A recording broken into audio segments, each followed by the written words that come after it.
નમસ્કાર દર્શક મિત્રો, રિયલ સમાચારમાં આપનું સ્વાગત છે। સમાચારોની શરૂઆત કરતા પહેલા એક નજર કરીએ આજના મુખ્ય સમાચાર પર। સ્થાનિક સ્વરાજ ચૂંટણી પહેલા વિવિધ પક્ષો એક્શન મોડમાં। સુરતમાં ડોર ટુ ડોર પ્રચારનો પ્રારંભ। રાંદેરમાં પાણીની સમસ્યાને લઈ ભાજપના નેતાઓ સામે લોકોનો ફાટી નીકળ્યો ભારે રોષ। આગામી સ્થાનિક સ્વરાજની ચૂંટણીઓ પહેલા પોલીસ તંત્ર સતર્ક। ઉત્તરાયણ વિસ્તારમાં ફૂટ પેટ્રોલિંગ હાથ ધરાયું। કાપોદ્રા મેઇન રોડ પર મસમોટો ભૂવો પડ્યો। ચૂંટણી પૂર્વે પાલિકાની કામગીરી પર સવાલો ઉઠ્યા। રાંદેરમાં નજીવી બાબતે જીવલેણ હુમલો। 15 વર્ષના કિશોરને ગંભીર ઇજા પહોંચી। સિંગણપોર ડભોલીમાં નવદંપતીએ લગ્નના એક જ વર્ષમાં સામૂહિક જીવન ટૂંકાવ્યું। સમાચાર વિગતે જોઈએ। ગુજરાતમાં સ્થાનિક સ્વરાજની ચૂંટણીનો માહોલ ગરમાતો જણાઈ રહ્યો છે, ત્યારે રાજકીય પક્ષોએ પ્રચાર અભિયાન તેજ કરી દીધું છે। ભાજપ દ્વારા સ્થાપના દિવસની ઉજવણી નિમિત્તે પ્રચારની શરૂઆત કરવામાં આવી છે। સુરત શહેરમાં ભાજપે ડોર ટુ ડોર અભિયાન શરૂ કરીને ઘર ઘર સુધી પહોંચવાનો પ્રયાસ શરૂ કર્યો છે। ખાસ કરીને પશ્ચિમ વિધાનસભા વિસ્તારમાં ધારાસભ્ય પૂર્ણેશ મોદી મેદાને ઉતરી જનતા સાથે સીધી મુલાકાત કરી રહ્યા છે। આ અભિયાન હેઠળ ભાજપ કાર્યકર્તાઓ મતદાતાઓ સુધી પહોંચી સરકારની યોજનાઓ અને વિકાસ કાર્યો અંગે માહિતગાર બને તે માટે પ્રયાસ કરાઈ રહ્યો છે। સાથે જ સ્થાનિક સ્વરાજની ચૂંટણીને ધ્યાનમાં રાખીને વિસ્તારના પ્રાથમિક પ્રશ્નોને પણ પ્રચારનો મુખ્ય મુદ્દો બનાવવામાં આવી રહ્યો છે। ભાજપ દ્વારા શરૂ કરાયેલા સક્રિય અભિયાનથી સ્પષ્ટ થાય છે કે ચૂંટણીને લઈને પાર્ટી એક્શન મોડમાં આવી ગઈ છે અને મતદાતાઓને પ્રભાવિત કરવા માટે તમામ પ્રયત્નો કરી રહી છે।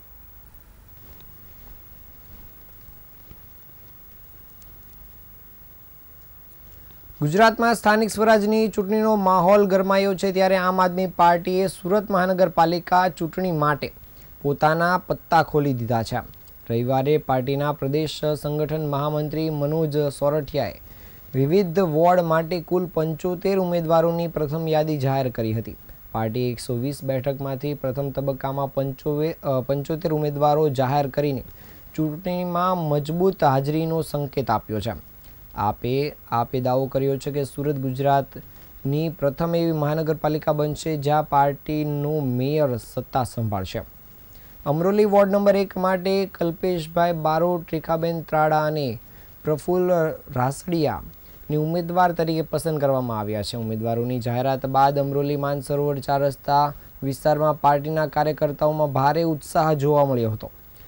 કાર્યકર્તાઓએ ઢોલ નગારા વગાડીને ફટાકડા ફોડી ઉજવણી કરી હતી, તેમજ રેલી કાઢીને મંદિરે જઈ આશીર્વાદ પણ લીધા હતા। ચૂંટણી પૂર્વે આપના આ પગલાંને કારણે સુરતના રાજકીય માહોલમાં નવી ચહલપહલ જોવા મળી રહી છે।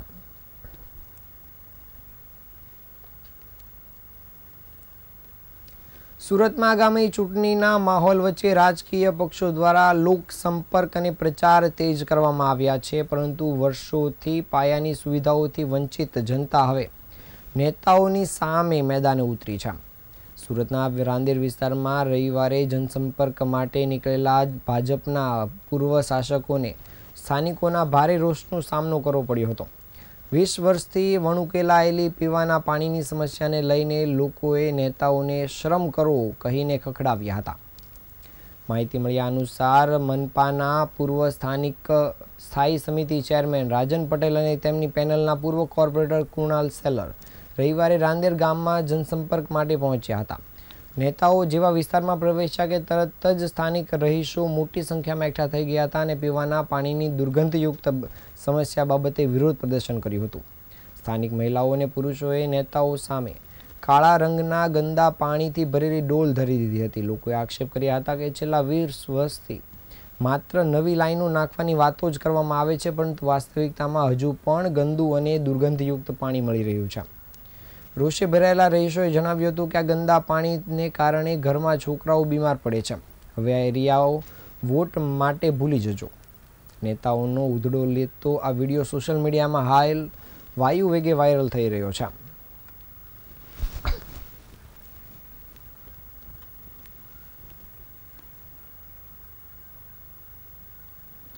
સ્થાનિક સ્વરાજની આગામી ચૂંટણીને ધ્યાનમાં લઈને પોલીસ તંત્ર અત્યારથી જ સતર્ક બની ગયું છે। ચૂંટણી દરમિયાન કાયદો અને વ્યવસ્થા જળવાઈ રહે તે માટે પોલીસ દ્વારા સઘન આયોજન હાથ ધરવામાં આવી રહ્યું છે. આ સુરક્ષા અભિયાનના ભાગરૂપે ઉત્તરાયણ પોલીસ સ્ટેશનના હદ વિસ્તારમાં ફૂટ પેટ્રોલિંગ હાથ ધરવામાં આવ્યું હતું. Police inspector, police sub inspector સહિતના પોલીસ જવાનોએ સંવેદનશીલ વિસ્તારમાં પગપાળા ફરીને સ્થિતિનો ત્રાગ મેળવ્યો હતો. સ્થાનિક રહીશોમાં સુરક્ષાની ભાવના મજબૂત બને અને અસામાજિક તત્વોમાં ભય ઊભો થાય તે હેતુથી આ કાર્યવાહી કરવામાં આવી હતી. પોલીસ દ્વારા જાહેરમાં નડતરરૂપ પ્રવૃત્તિઓ અને શંકાસ્પદ હિલચાલ પર ખાસ નજર રાખવામાં આવી રહી છે. ચૂંટણી પ્રક્રિયા શાંતિપૂર્ણ અને નિષ્પક્ષ રીતે પૂર્ણ થાય તે માટે પોલીસ તંત્ર સતત વોચ રાખવાની કામગીરીમાં જોડાઈ ગયું છે. આગામી દિવસોમાં પણ શહેરના વિવિધ વિસ્તારમાં આ પ્રકારનું ચેકિંગ અને પેટ્રોલિંગ ચાલુ રાખવામાં આવશે.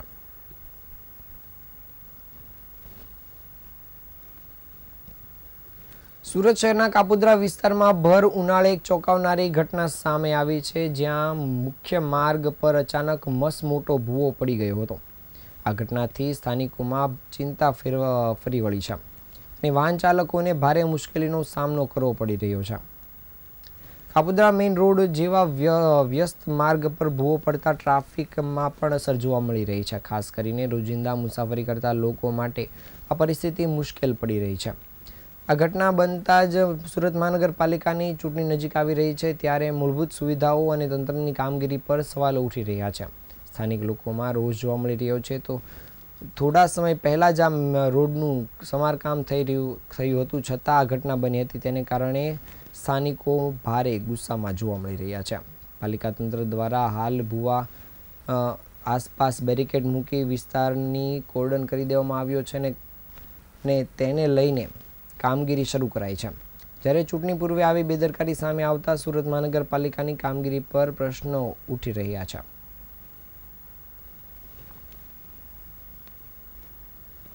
સુરતના રાંદેર વિસ્તારમાં નજીવી બાબતે જીવલેણ હુમલો કરવાની ઘટના સામે આવી છે. ઉગત કેનાલ રોડ પર રામ રેસિડેન્સી પાસે બનેલી આ ઘટનાએ આ વિસ્તારમાં ચકચાર મચાવી દીધી છે. મળતી માહિતી અનુસાર સમર્થ અને યશ નામના બે ભાઈઓ રસ્તાની બાજુમાં ઊભા હતા, ત્યારે એક મોપેડ ચાલકે યશને ટક્કર મારી હતી. આ અંગે બંને ભાઈઓએ મોપેડ ચાલકને સાવધાનીથી વાહન ચલાવવાનું કહેતા તે ઉશ્કેરાઈ ગયો હતો. આ પછી મોપેડ ચાલકે 15 વર્ષના સમર્થ કે જે ધોરણ 8માં અભ્યાસ કરે છે અને યશ સાથે ગાળાગાળી કરી હતી અને બાદમાં બંને પર હુમલો કર્યો હતો. ઝપાઝપી દરમિયાન સમર્થને ગંભીર ઇજા પહોંચી હતી અને ઘટનાના સીસીટીવી દ્રશ્યો પણ સામે આવ્યા છે, જેમાં હુમલાની ઘટના સ્પષ્ટ દેખાય છે. ઇજાગ્રસ્ત સમર્થને તાત્કાલિક સારવાર માટે હોસ્પિટલમાં ખસેડવામાં આવ્યો હતો, જ્યારે પોલીસ દ્વારા સમગ્ર મામલે આ તપાસ કામગીરી શરૂ કરવામાં આવી છે.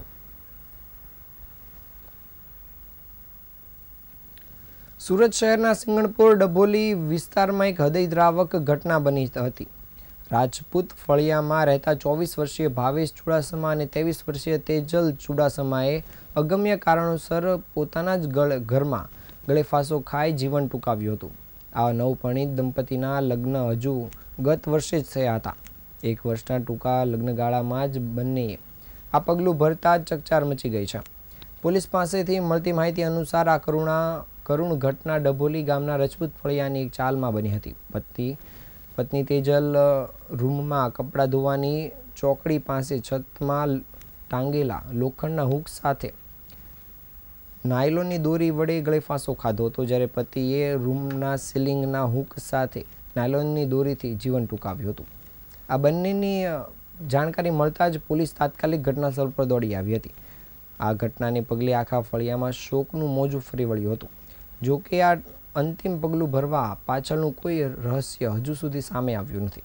હાલ પોલીસે આ બંનેના મૃતદેહને પોસ્ટમોર્ટમ માટે સ્મીમેર હોસ્પિટલમાં મોકલી આપ્યા હતા અને આગળની તપાસ કામગીરી શરૂ કરી હતી.